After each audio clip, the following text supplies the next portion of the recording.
Oke, bismillahirrahmanirrahim. Assalamualaikum warahmatullahi wabarakatuh. Bertemu kembali dengan saya Syamsul Ma'arif, seorang legal officer di salah satu BUMD di Jawa Barat. Dan berkesempatan pagi hari ini berbagi tentang masalah seputar hukum, hukum perusahaan, hukum publik dan sebagainya. Untuk kesempatan kali ini kita akan bahas tentang hukum perusahaan atau hukum perdata secara umum, dan mungkin kita akan coba membahas tentang surat kuasa, bahwa surat kuasa ini menjadi hal yang sering dijumpai di dalam ranah perdata maupun bisnis. Misalnya ketika seorang misalnya berhalangan untuk hadir, berhalangan untuk bertemu secara langsung dengan pihak-pihak terkait yang berkepentingan, maka orang tersebut atau pihak tersebut dapat memberikan kewenangannya, mengalihkan kewenangannya, memberikan kuasa kepada pihak lainnya, baik perorangan maupun badan hukum. Ada beberapa tips yang bisa kita lakukan, yang bisa kita tuangkan dalam membuat surat kuasa. Kita langsung saja. Yang pertama misalnya berkaitan surat kuasa itu, jangan lupakan tentang judul surat. Nah, judul surat ini kenapa penting? Karena pada bagian awal itu cantumkan judul surat kuasa. Cantumkan judul surat kuasa. Kenapa? Agar dokumen ini dapat dibedakan dengan dokumen hukum lainnya. Misalnya ada yang namanya surat keterangan, ada namanya surat pernyataan, ada namanya surat perjanjian atau surat jual beli dan sebagainya.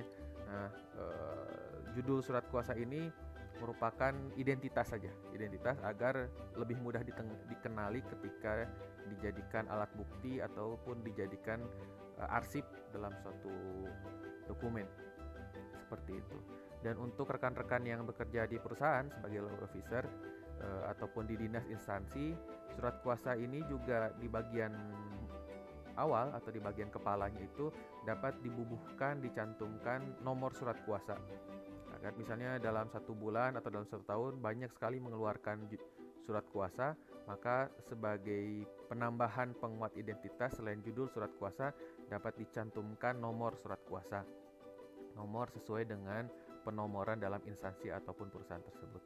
Yang kedua, tipsnya adalah setelah bagian awal, bagian atas itu judul surat kuasa, di bagian selanjutnya adalah dicantumkan identitas para pihak. Jadi para pihak dalam surat kuasa biasanya terdiri dari pemberi kuasa dan penerima kuasa. Pemberi kuasa dan penerima kuasa ini bisa tunggal, satu orang, misalnya satu pihak pada satu pihak, ataupun lebih dari satu orang ataupun lebih dari satu pihak. Misalnya pemberi surat kuasanya itu direktur utama dan direktur operasional misalnya. Penerima kuasanya satu orang, misalnya manajer keuangan. Atau sebaliknya, pemberi kuasanya satu orang, misalnya direktur utama, penerima kuasanya 2 orang, misalnya manajer operasional dan juga manajer legal misalnya. Dapat dilakukan hal seperti itu. Dicantumkan identitas para pihak, mulai dari nama lengkap, kemudian nomor identitas dan juga alamat lengkap, dan juga misalnya di perusahaan bisa dengan tambahan jabatannya, bertindak selaku jabatannya, ataupun misalnya di luar instansi dapat bertindak atas nama pribadi atau bertindak untuk diri sendiri, bisa dilakukan seperti itu. Kenapa identitas para pihak ini penting? Agar ketika pihak terkait atau pihak luar yang berhadapan dengan orang yang bukan semestinya itu dapat lebih meyakinkan, dapat lebih memiliki legal standing atau memiliki kekuatan hukum bahwa yang diwakili ini adalah sah oleh para pihak terkait. Kemudian yang ketiga, setelah bagian awal, bagian kepala surat kuasa, identitas para pihak selengkap mungkin. Ada beberapa misalnya yang mencantumkan nomor telepon. Saya pikir nomor telepon hanya sebagai pelengkap saja, tidak menjadi inti. Intinya tadi tetap saja pada bagian nama, nomor identitas dan alamat lengkap. Karena nomor telepon kan hari ini orang bisa berubah-ubah, ataupun nomor telepon ini orang bisa tidak lagi digunakan. Makanya lebih aman itu minimal 3 tadi, nama lengkap, nomor identitas dan alamat lengkap. Kemudian yang ketiga, rincian kuasa. Jadi di surat kuasa tadi dicantumkan perbuatan hukum apa saja yang diberikan kuasanya, termasuk misalnya pengaturan hak substitusi kepada pihak lainnya. Misalnya dalam hal ini bertindak dalam jabatannya tersebut di atas, oleh karenanya sah bertindak untuk dan atas nama pemberi kuasa berkedudukan di mana misalnya.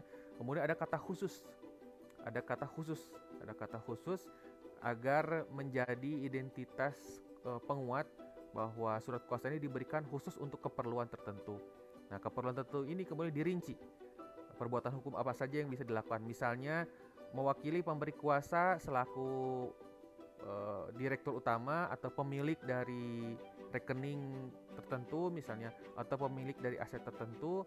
Kemudian dalam hal misalnya melakukan permohonan surat menyurat, mendatangi setiap bukti administrasi lainnya untuk keperluan tersebut di atas gitu, atau bertemu dengan pihak tertentu, memberikan pernyataan, memberikan kesaksian, itu bisa diwakili atau dirinci dalam rincian kuasa tersebut.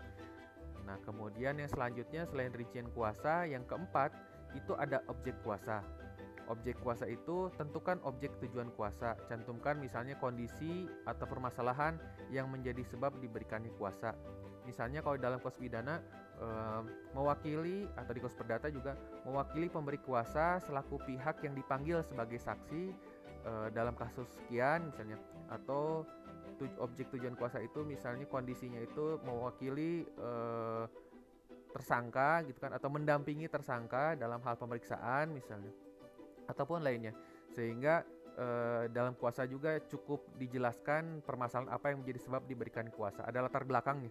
Jadi selain rincian apa saja yang diperbolehkan oleh penerima kuasa untuk dilakukan, juga ada objeknya. Misalnya objeknya tadi memenuhi panggilan, kemudian mengambil misalnya rekening giro, atau menghadap seseorang, atau memberikan pernyataan dan sebagainya. Dan yang terakhir sebagai penutup kuasa, cantumkan tempat dan tanggal pemberian kuasa. Misalnya lokasinya Bandung, Jakarta misalnya, tanggalnya. Kemudian juga bisa ditutup dengan kalimat-kalimat penutup seperti demikian, surat kuasa dibuat untuk dipergunakan sebagaimana mestinya, atau berlaku sejak tanggal ditandatangani dan berakhir ketika telah selesainya objek kuasa tersebut atau urusan tersebut, dan sebagainya. Diberikan juga penutup itu biasanya ditandatangani oleh dua pihak terkait, pemberi kuasa dan penerima kuasa, dan salah satu bagiannya di bagian pemberi kuasa itu dilekatkan metre sebagai penguat alat bukti di pengadilan jika surat kuasa ini kemudian akan dilampirkan sebagai alat bukti. Itu tips-tips membuat surat kuasa yang bisa saya sharing pada kesempatan pagi hari ini, pada kesempatan kali ini. Semoga bermanfaat, dan apabila ada pertanyaan ataupun diskusi lainnya, silakan disampaikan di kolom komentar. Hatur nuhun. Assalamualaikum warahmatullahi wabarakatuh.